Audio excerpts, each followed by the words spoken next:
Welcome to our December live presentation from the Goat Shed. Located in Newcastle, New South Wales, Australia. Now we're a bit worried about the background there. The picture looks a bit bright. Hopefully it's Put the light on, or? streaming better. I think it's the light coming in from behind us. Okay. Alright, we've only been on the air now for 30 seconds. We'll see if anyone turns up. We did advertise this on our Facebook page. We're going to stream today. So it's 8:30 a.m. here in the morning. It's Saturday morning, the 2nd of December 2023. And like I just said, I'll just repeat, can anyone there comment that the picture's clear enough, please?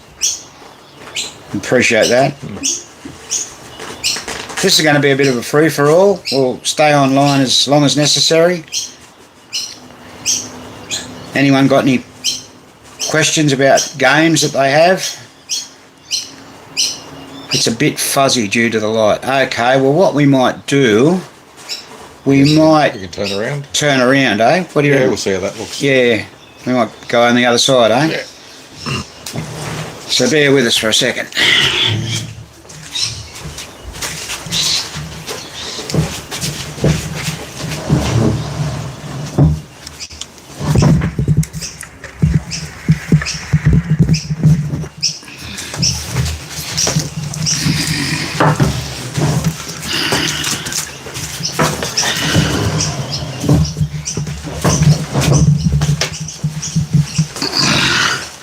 Ah, yeah, that's a bit better. Yep. Yeah, that's better. Sorry about that, everyone. That's a lot better, yes. Oh, it's Brett. Ah, I didn't notice that. What are you doing up this early, Brett? Yeah, you're up early.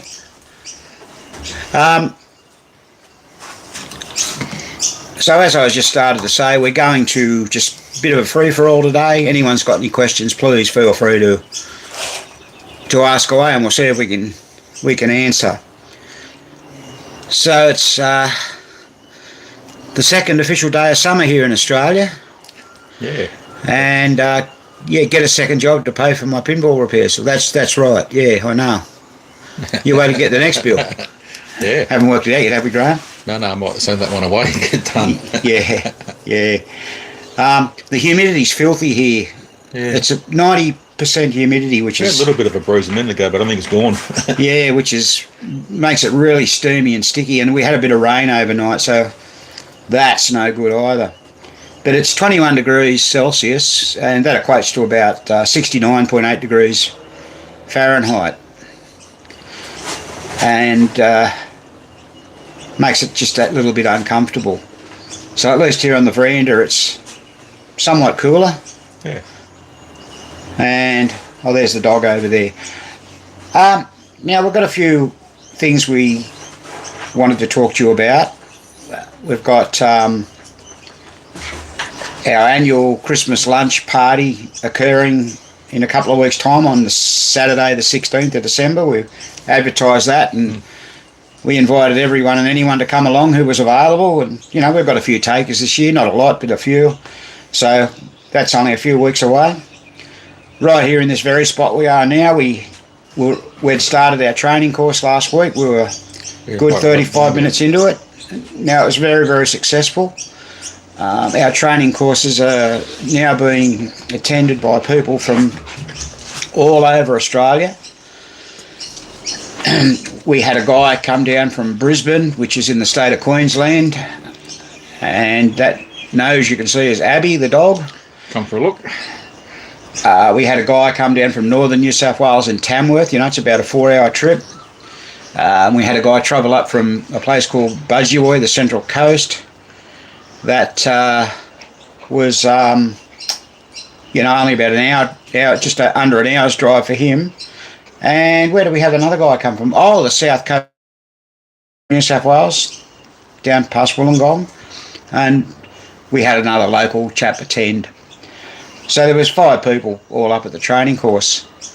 So the next course is going to be in March, and if we get enough people for that, then we'll have another one 4 months later and another one 4 months after that, which will be in the November again. So we're going to aim for 3 courses per annum. Yeah, which is probably plenty. Yeah, that is. The dog sneezed. Now, one other thing that we wanted to mention, a lot of people have seen these before. I'm just going to turn that.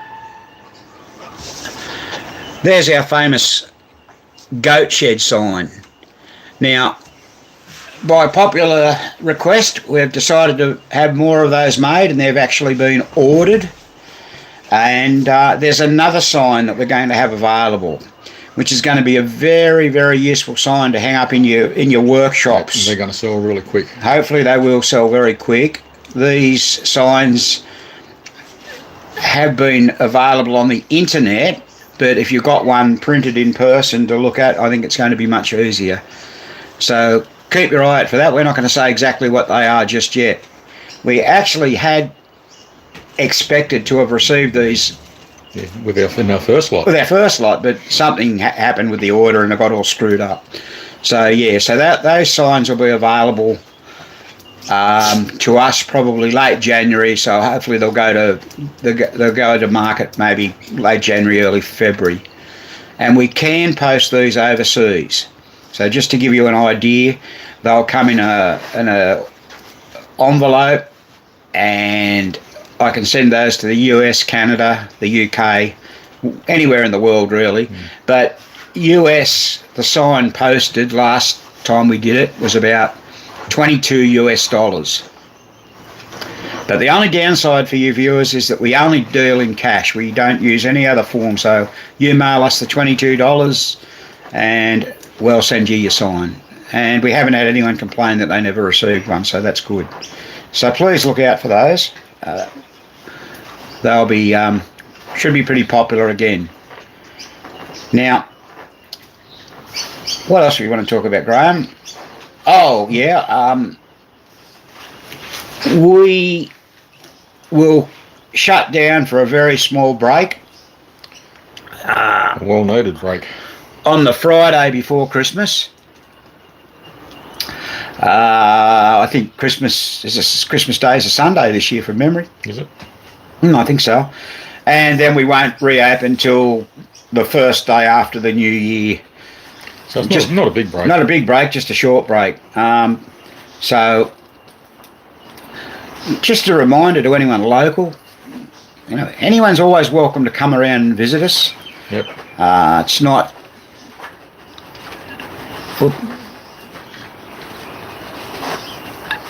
Oh, I had a mistake there. It's not a closed house. We welcome any visitors. Only between 8 and 12. Yeah, between 8 a.m. and 12 noon, Monday through Saturday. Sundays we have to take Spanky to the mosque. Yep. Oh, and we forgot to bring him up. I don't know where is he home from the pub? He's got a bit of a hangover. Oh dear me. Yeah, big night down the club last night. Big night? Yeah. Right, okay. Yeah, well that happens, doesn't it? Yeah. That rotten goat. Yeah. All right. We made an announcement earlier this week, which a lot of people might have been surprised or shocked at, and it's concerning bingo machines. Now, we've been considering this for quite some time. Bingo machines are extremely heavy.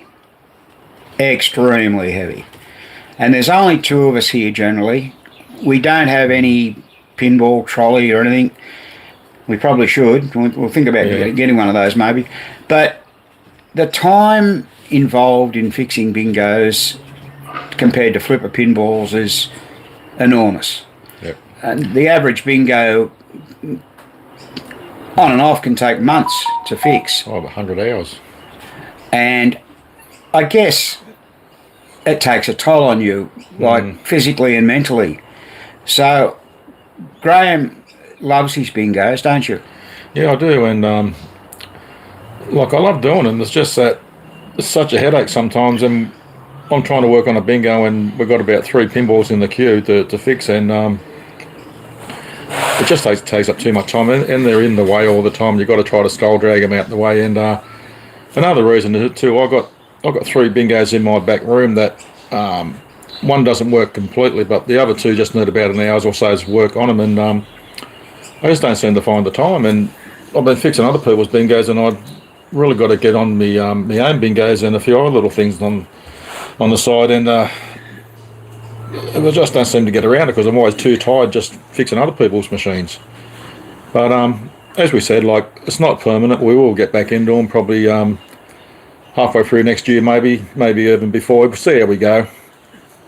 But I really wanted. I do love doing them, but as we said, there's a lot of work. And these machines, they're not just, oh, the machine was working yesterday, can you just have a quick look at it? These machines haven't worked for 30 odd years. And as you know, with a pinball machine, you've got to strip down everything and start again. And a bingo, as most people know, has got 4 to 5 times the amount of components as what a normal pinball machine has. And it takes a lot of work and a lot of thinking. Just they've got so many features in them, and that's the trick, isn't it? You've really got to know how they work, how they work, what their functions are to be able to fix them. Yeah. And the other problem we have with them is we don't see enough of them. Yeah. You know, you lose. You just get into the swing of it and you lose things. And really weird, we've had a few people ask us recently. But anyway, people, just be patient, and we will get back into them, but it's going to be just let it break. It's going to be well over 12 to 18 months, maybe even 2 years till we get till we do. We just have to see how we go. Yeah. Okay. Now a couple of people have said hi. Hi, Levi Patterson from Oregon in the USA. How are you? We say hello. We have MRN Bricks from TX, which I guess is Texas, and the same person has a Gaiety bingo. Oh, that's Nathan's favourite game. That's right. Actually, we had one here, didn't we? Oh, yeah. I've never been brave enough to dig into it. Well, look, this is the thing with bingos. When Graham got his first bingo in 1985, which is a Key West from 1956, he jumped in his car and drove down to Sydney from here, which is 100 miles away.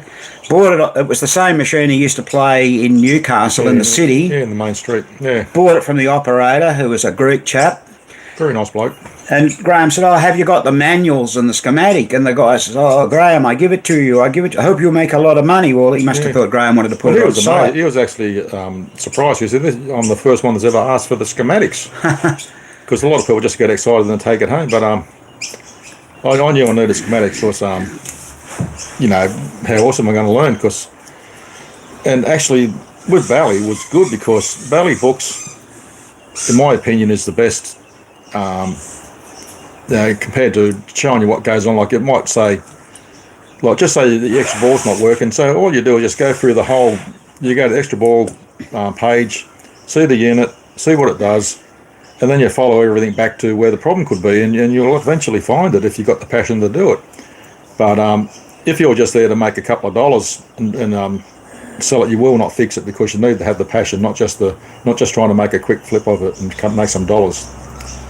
And that was how it was. And it was a very expensive machine back in the day. Like I think it cost me $400 back in 1985, which like I was buying pinball machines for $50, and so for an outlay of $400 for a bingo machine, it was a big hit. And but I persevered, and it was a bit of an experience. Like I haven't seen like a lot of warehouses full of pinball machines, but he would have had well over 200 bingo machines on the floor in his warehouse, and possibly 20 pinball machines. A lot of them 60s stuff, some 50s. And he said any pinball machine on the floor you can have for $200. That was back in 1985. And there's some absolute classics. There's a couple of Central Parks, there's a few Dixieland pinballs. I know there's a couple of wood rails, so $200. And I said, no, I want a bingo machine. and I only had $400 that I could play with. So, but there was some over there for about $500 or $600, and oh geez, I really want that one. But no, I got the Key West, and I'm happy I did, because Corners machines is not as not as common as what the screen ones are, and so now I've got the best of both worlds. I've got a screen machine, a Laguna Beach. I've got my Key Western. I've got a Miss America Deluxe, and we've also got 2 Dixieland bingos under the house that we might get around to one century. I don't know. We had a go at a couple of they're massive machines, and as a lot of bingo people know, Dixieland bingos is the hardest 6-card bingos to get happening. So it's absolutely massive inside them, and heavy as well. Yeah, even the gurus in the States don't favour Dixieland bingo. So anyone out there thinking of getting a bingo, probably keep away from a Dixieland. It is a good game. If you find one working, get it, because it's a great game. Probably the better out of all the 6-card machines, because a lot of features on it. But, yeah. But I'm finding at the moment, like we're working on that 1953 Beach Club, which is probably only got a couple of hours worth of work left in it, and that'll be our last bingo for a while. But that machine's got some really good features. A lot of people, they scare away from the older machines because they think there's nothing on them to do, but because no numbers move. But you would be surprised what a great game it is.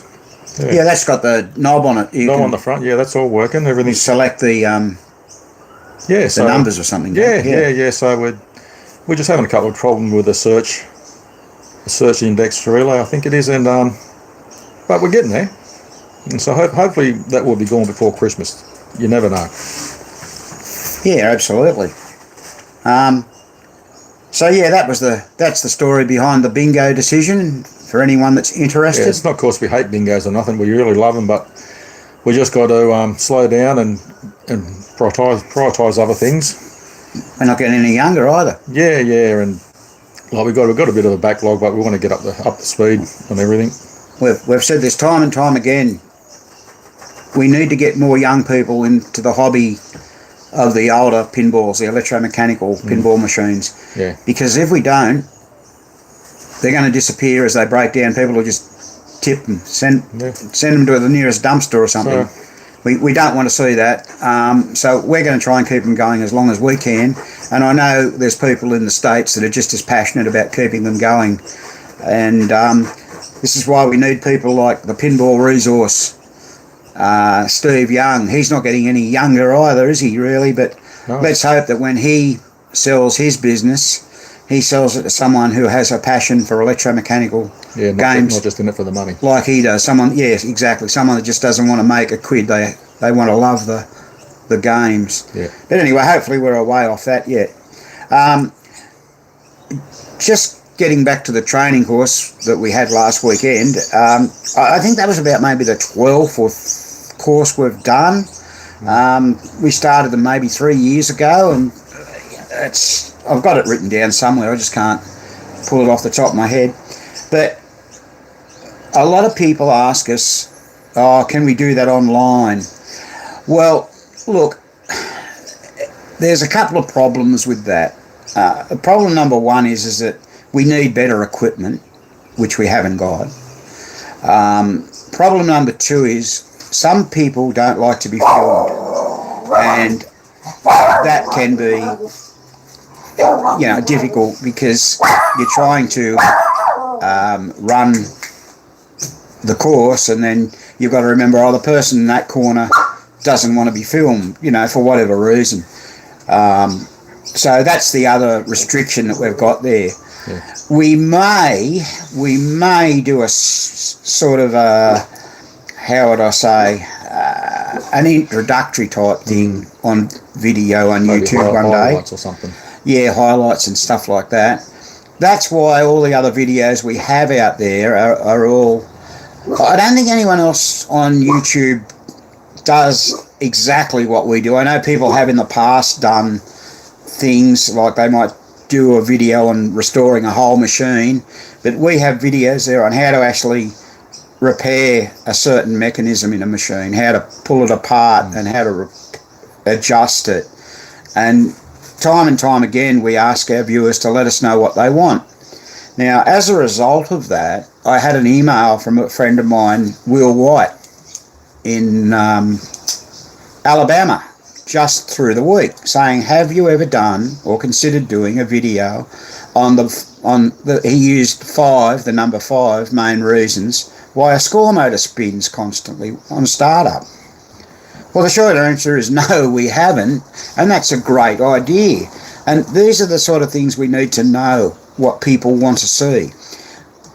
We sit down, do our pinball machines every day, and, you know, there's probably things we could make a video on, but we just don't think, oh, that'd be worth making, or after the fact it's decided to do it. So we're going to do that. We'll look out for that video in the future, the 5 main reasons a score motor will keep spinning, and what to do about it, how to fix it. And of course that can cover from a single player game to a 4-player game. Yeah. There's different reasons. So yeah, we'll certainly do that. Now, just down in the goat shed right now, we posted a video. Our last video was on a C37, a centigrade Gottlieb centigrade 37. We've pretty much completed that job, but after we made our video, we did find another fault in this game, and that was where it started popping.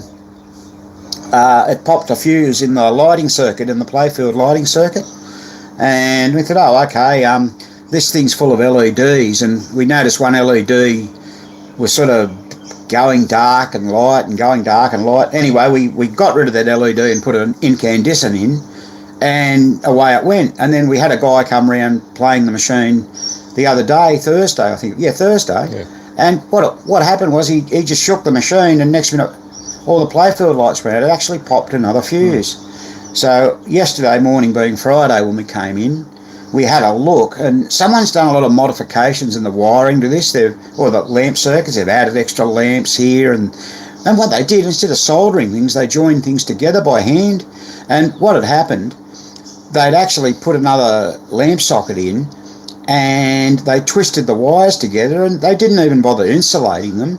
And there was actually a wire, when this light would have lit up and there was power to that lamp socket, it would have popped the fuse, because it was touching, the power was touching the ground frame of the lamp socket.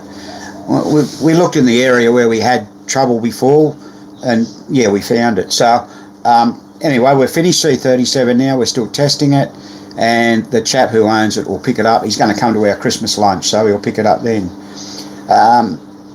When he picks that up, another chap owns a C37, he's going to drop that in too.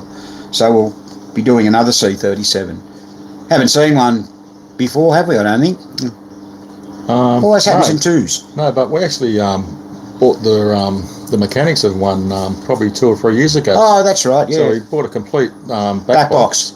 And the motorboard, I think, too. Yeah, there was nothing else. So a guy just said, I got this, do you want to buy it? We said, sure. Which was good, because we had a comparison to do with the ribbon feature in the back box, which we could have done it anyway, but it just made things easier. Yeah. Just to double check stuff. That's right. Yeah. So a while back we mentioned a guy called up about a Royal Guard, and that was early September, and we said, look man, we can't do it till after our Pinfest, which was the 3rd weekend in September. We never heard from the guy. Anyway, we just on our way to lunch yesterday, and the chap rang up, so he's going to bring in a Royal Guard.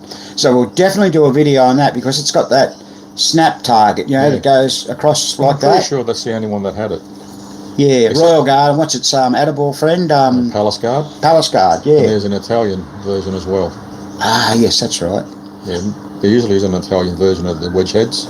So we've got that coming in. So yeah, that'll be good. Whether we get onto that this year or not remains to be seen. We actually started, when we just finishing off C37 yesterday, we started another Grand Slam.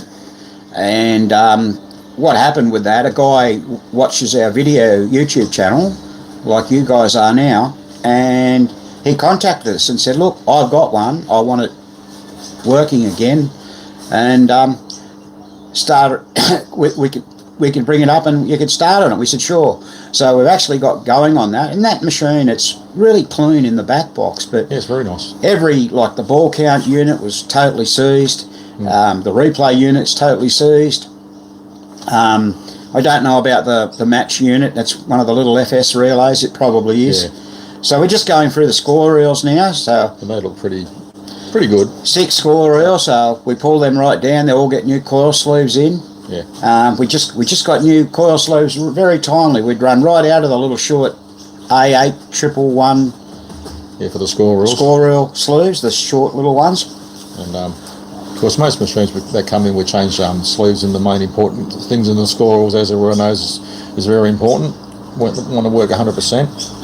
Yeah, so we got we got a pile of parts the other day in from PBR, and that parts that we knew, you can't put second-hand ones in, or maybe yet we haven't got a lot, so we bought things like snowshoes and springs, so we ended up having to put 3 in the ball count unit in that. Yeah, we already started using them. Yes, already started using them. We bought some more PBR grease just to have. We've got 1 tub, 3/4 full, and we just bought another tub, so that's always handy to have. And we bought other things like coil cases that break and coil stop brackets that break. We bought a few more of the barrel springs that go on the end of the shooters, and we bought the shoulder screws that you can break off, although we do our best not to break them, but it's always good to have some in case you need them. What else did we get? We got we got a whole pile of all the different coil sleeves. Yeah, they're springs for the shooter. Yeah. We got flipper islands. Yeah. Flipper bats. All stuff that you need to replace. We got white posts. The good thing that we got too, those little hair triggers that are in the drop target banks. Oh yeah, the little fine springs. As everyone knows, that rebuilds drop target banks. You can lose them, or they're not there. They go everywhere. As soon as you pull that rod out, it's gone, never to be found again. If we were to show you the box of parts, which I can't now because we've put them all away, I mean, there was quite a lot of parts in there. It took up 1.5 invoices from PBR, like in printed area, but they cost about, I think the postage was about $100 or something, and by the time you get that to Australia, you might as well say that's, well, gee, $200. So, yeah, anyway, necessary. It's done. To have, yeah, we got it. Yeah. What else was going on in the world, Graham? Probably not much, is there now? No. We got anything else unique? Oh yeah, we had a guy contact us. He's got an EM Matahari. Yeah. He's got a new play field for that. He wants it all changed over. We said, well, we can do that, but won't be doing that till well into next year. No, we got yours to do. Got my Tropic Isle to do. We were hoping to start that before Christmas. I don't know whether that'll happen now or not. It's a fairly easy game. We'll knock that over. Shouldn't take too long. It's got no drop targets. Nah, it's not complex. That, so there's no big. Only the big trip thing underneath the playfield, I think, is the only thing that's. Yeah, that's right. But that's nothing. We've got a close encounters to get back together. Have we? When's that scheduled for? Pin first, 2058 or something. Aha, right. So there's plenty of time. No rush. Plenty of time. No rush. That's where a lot of our second-hand parts go into, that one. Yes. Yes. Yeah. Absolutely. Absolutely. So, anyone that might be viewing, if you've got any questions or you want to say hi, please do. We're broadcasting from Newcastle, New South Wales, Australia. And we're in the suburb of Glendale. Yeah, sunny Glendale. Now, interesting enough, I believe there is a Glendale in California. I know there is. I've seen it. Is there a goat shed there? No, but we might open a branch. We should. Yeah. Yeah. Although we've got our goat shed New York sign, so New York City's our first USA branch. Yeah. And speak about the USA, it's starting to look more and more like we will be back over for Expo next year. So it's a way off yet, I know.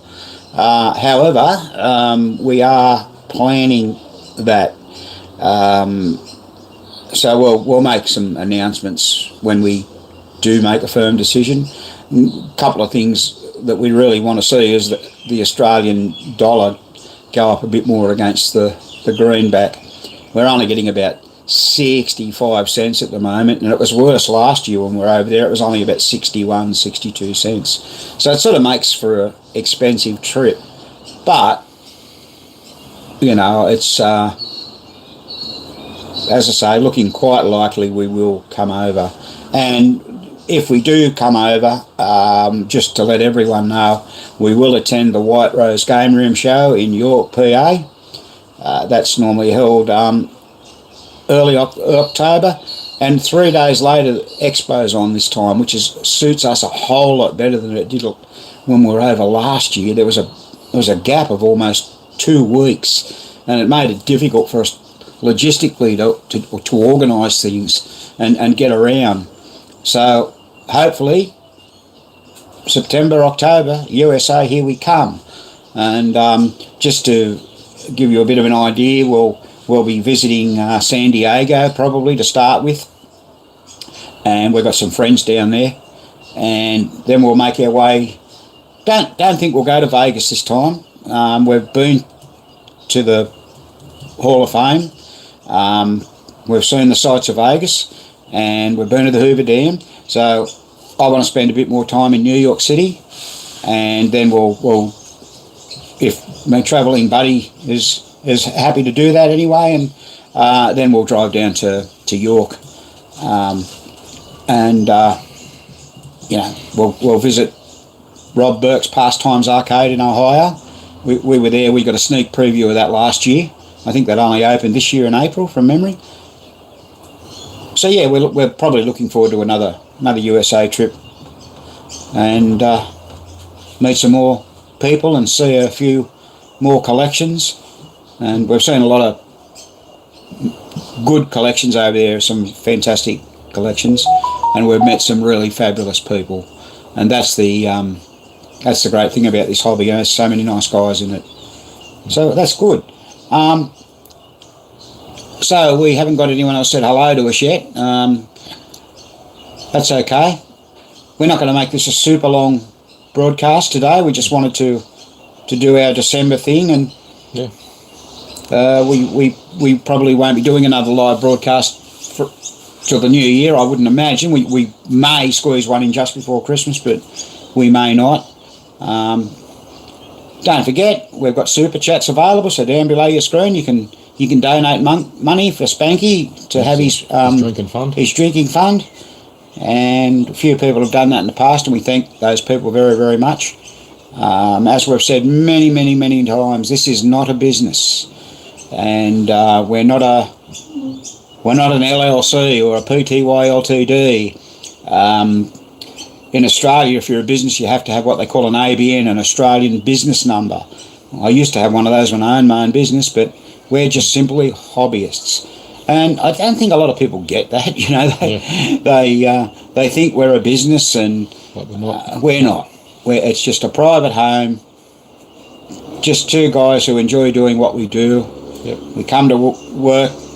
Gives us a bit of sense of purpose and keeps the brain active. It does. We come to work like as if we're starting work at 8 a.m. every day, and we work till noon, knock off and go and do other things, and that's the way we prefer it. So I mentioned earlier, if anyone ever wants to come around and look, we had a visitor from France here in September. His name was Andre Four.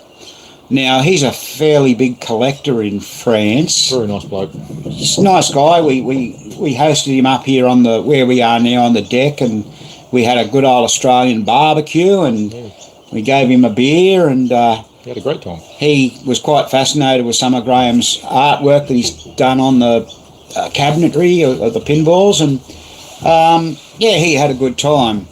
And then I think he'd be heading towards home now. He ended up in the USA. He was there early November, I think. So it was good to have him. So that's the first international visitor we've had here. We were going to try and bring Gary Stern around here from our Pinfest, but his minders wouldn't let him go. Not going with them blokes. Once I heard Spanky was here. Yeah, that was the answer. Probably get him drunk or something. Yeah. So yeah, we're affable type of fellows. We like a good chat, and we like to talk about pinball and all that sort of stuff. And we just like to try and keep everyone as happy as we can. Yeah.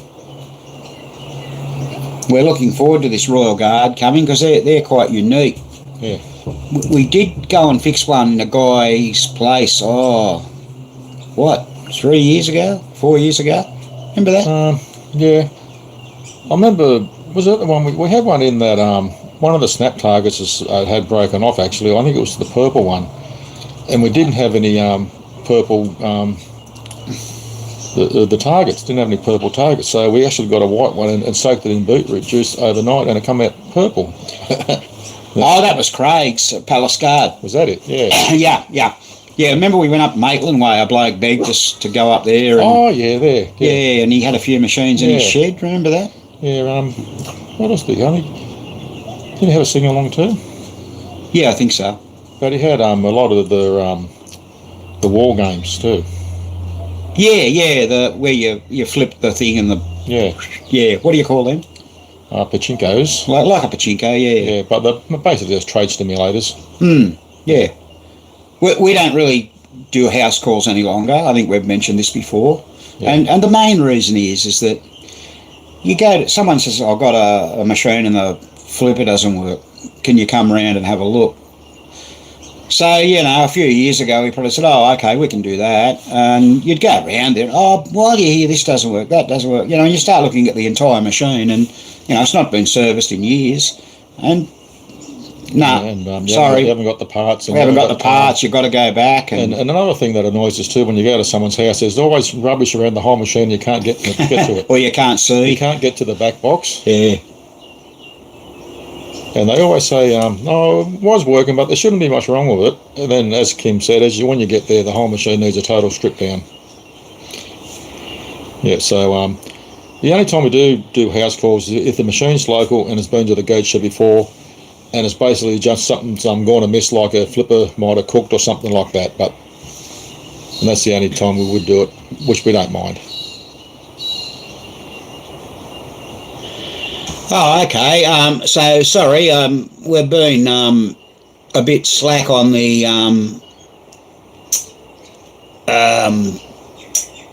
messages. I do apologise for that. For some reason, they weren't coming up. So let's say hello to Kevin Humphrey from Ireland. Ireland. Wow. Okay. Bit of trouble over there at the moment. Have a Guinness for us, Kevin. I'll have a Guinness. And Levi Patterson says, I have a Chicago coin Riviera and a Williams Big Ben. I'm just learning how to work on them. My Riviera won't stop resetting. I have a new coil for one reel. Hopefully that will fix it. Well, yes, if a coil isn't firing, that won't work.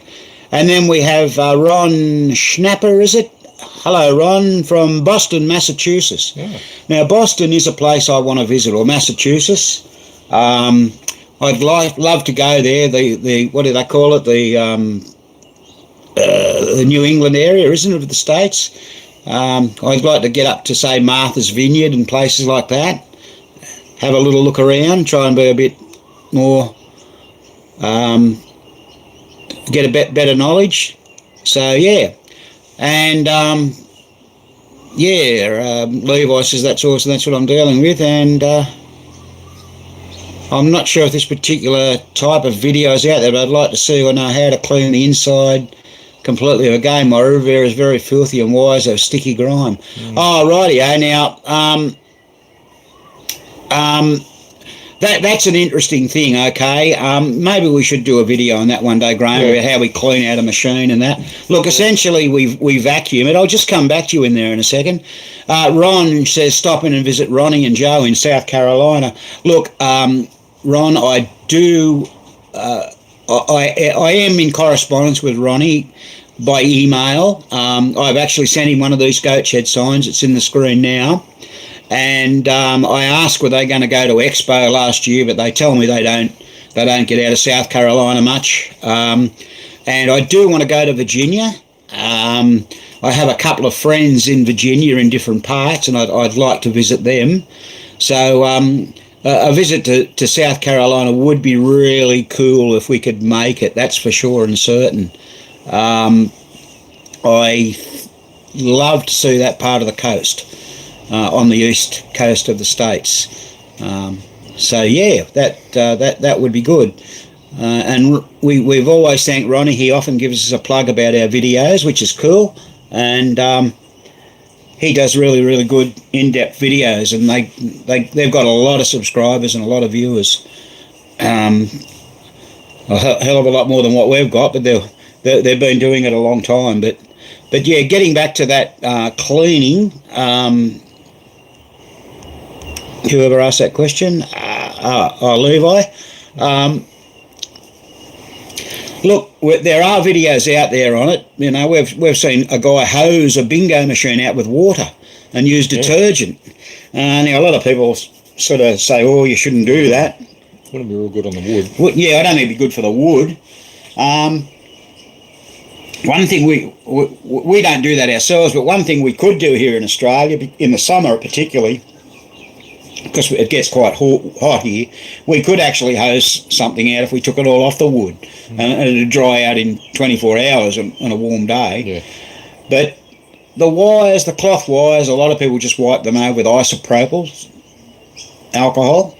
Yeah. And some people put them in the washing machine. Yeah, that they do. Yeah. And the inside of the machine in general, they get greasy and grimy. Like we often take, if you have a look, we did a video back December last year. It's called something about a motorboard. That's lightning ball. And we took all the components off the motorboard, and what we did was we cleaned it and varnished it because it was really greasy and grotty. Oh, a lot of grounding grease. So you can do that if you want to have a look. We don't show you how we do the process, but we show you what it looks like. And a lot of people get new stickers made up for the relays and whatever, which makes it. Yeah, you can do that. You can make labels. But we do a bit of them. Like we probably do half a dozen a year. Take the motorboard completely, strip right down to nothing, and start again. Because some of them are disgustingly terrible. Like look like they've been in a creek, a lot of them. So sometimes you got to do it just to make it easy to actually fix.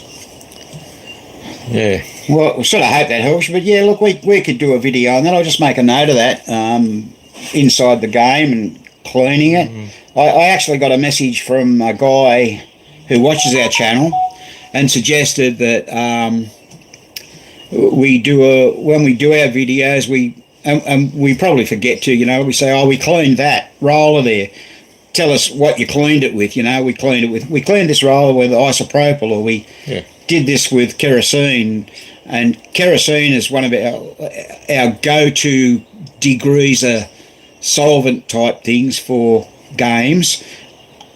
I've been using kerosene since Adam was a boy.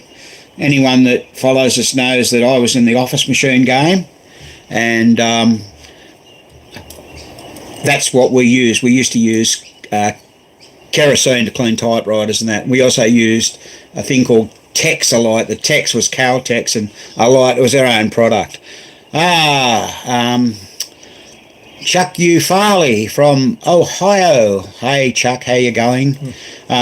Chuck, are you anywhere near Gerard, where Rob Burke's Pastimes Arcade is? Have you been there? Let us know, hey? Yeah, well, we're glad those little ideas helped you, and yeah, we might do a video on that. One other thing we do, and we don't do it often enough, sometimes we forget, we vacuum the cabinet out. But once you pick up all the spare parts out of the cabinet, then we generally vacuum it out. Yeah, if it was really bad, we take it out the backyard and turn it upside down first to get a lot of the stuff, with the head off, of course, to get a lot of the... especially as times you if it's had a playfield glass smashed, there's a lot of loose glass in the bottom of the cabinet. You don't want that, so we get all that out and clean it up the best we can, especially if we're doing a cabinet respray, because a lot of people, when they respray a cabinet, for some reason they never paint inside the cabinet or inside the back box, which seems a shame when you do such a nice job on the outside and you open the machine up and it looks terrible. And so I would advise anyone painting the cabinet to paint the inside as well, because it just makes it look so much nicer, and it's a lot nicer to work on the machine as well.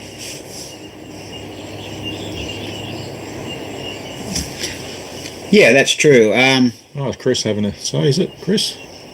Oh, that's right. Oh, hi from Ohio. Oh, that's Chuck from Ohio. Yeah, I just responded to him. Yeah, as I say, people, for some reason the messages stopped coming up on the screen a while ago. I don't know why that is, but I'm not too used to that. But anyway, we got them back.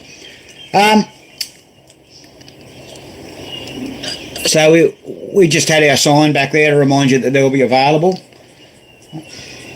And what else can we tell you? Well, what are you doing today? You're going to finish that credit unit? I've got a ball count unit on Grand Slam to put back together. It's all adjusted. I've just got to put the switch stack back on it, make sure they're all right, and put the wiper finger on and grease the plate, and it's done. And I've got the I'm finishing one score reel, and I've got another 5 because in this game there's 2 for the point scores. Yeah, for the And then if I've got time today, I'll do the relays in the back box, just the score and the relays. And is there a reset relay in that one? But there's got the it has a V for Victor relay on the motorboard. Okay. So Grand Slam is one of those games with the interlock relays, and we'll be doing that. So what are we saying here? Sorry, we're saying that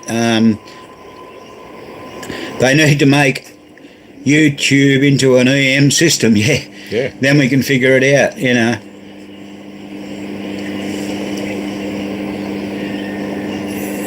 Any way we could explain the relationship.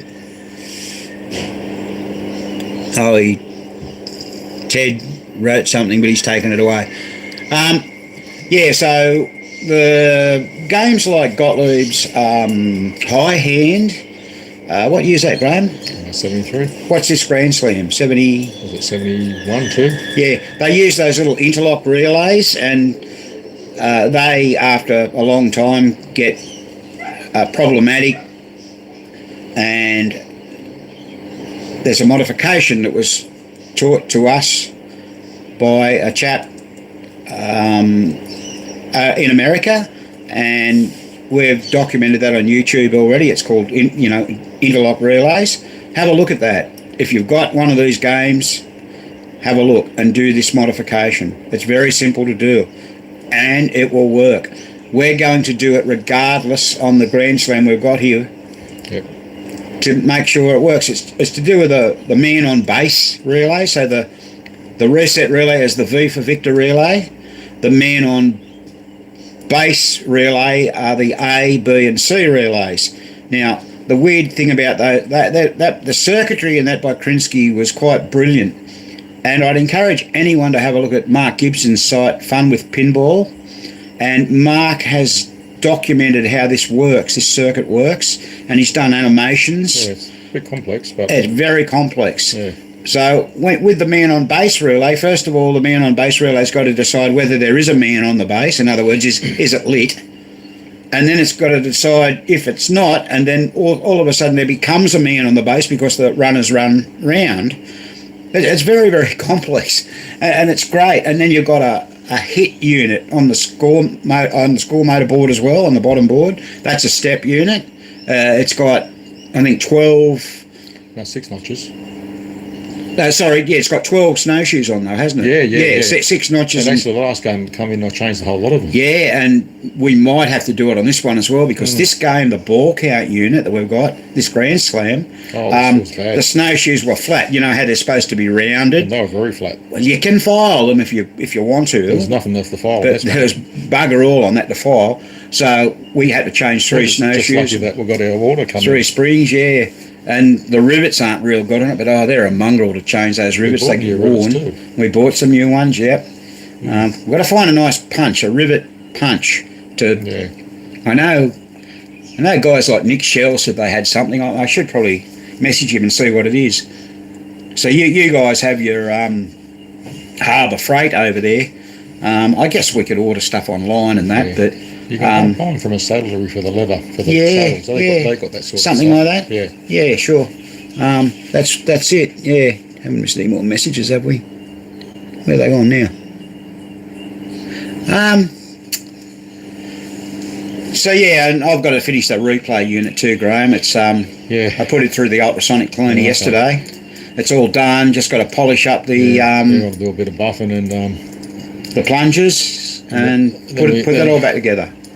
Yeah, and then when that's done, we got to open up the cabinet and see if there's any surprises in there. Yeah, hopefully there's not. Like I said, very clean back box. Yeah, so we'd expect the same with the cabinet. Yeah, absolutely. Well, who's bored so far? Anyone bored? No one's got any questions? No? Okay. Now, don't forget, we have a Facebook page called The Goat Shed, DM Pinball Repair Specialists.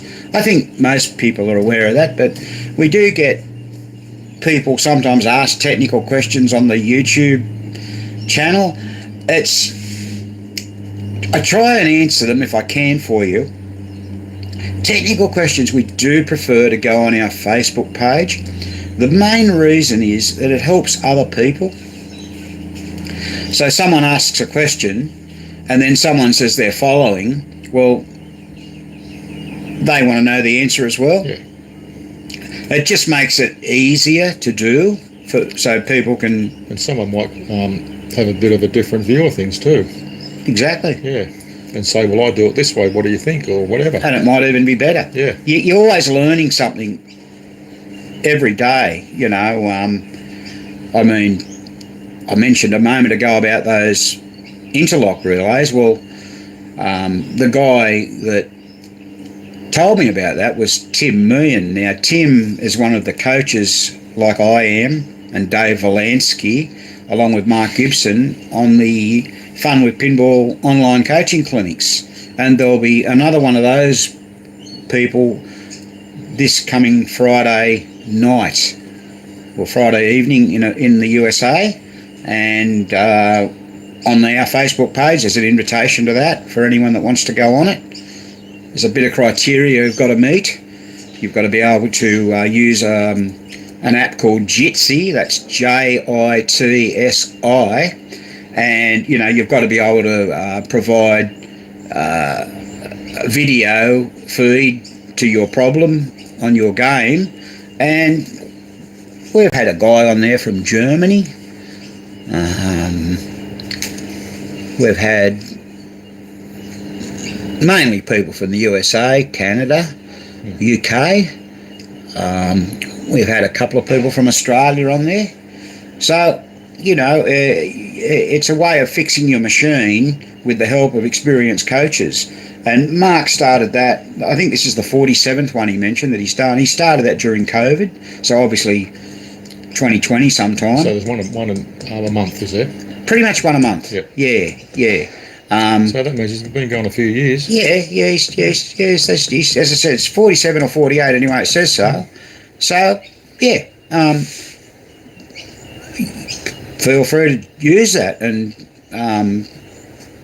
send in any questions that need to be answered. Yeah, and that you can also join as a observer, which simply means that you're interested. It's probably a bit like you people out there listening to us waffle on here are just observing us, and it's pretty good. So we've got a few people that do that as well. So consider that. But you've got to go and sign up to be able to give an access to it. Then you get invited by email. It's Fun with Pinball website. Just Google that and up it'll come. Well worth it.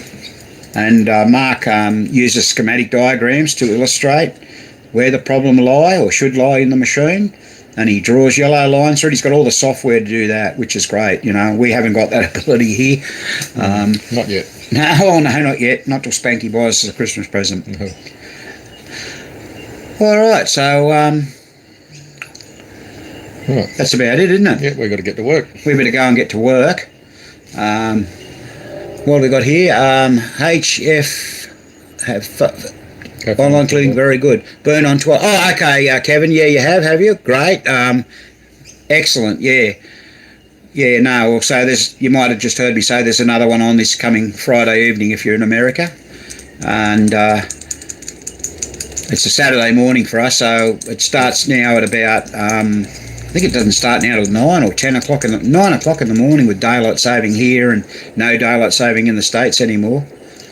But it's a great vehicle for people to learn, and we get some tricky problems, and we generally solve pretty well most of them. If not sold, put them on the right track anyway. Yeah, you steer them in the right direction. We've got people send us in good feedback, and apparently Steve Young from PBR recommends a lot of people go on there and check it out. So that's a good recommendation, I suppose. Yeah. As I say, experienced coaches.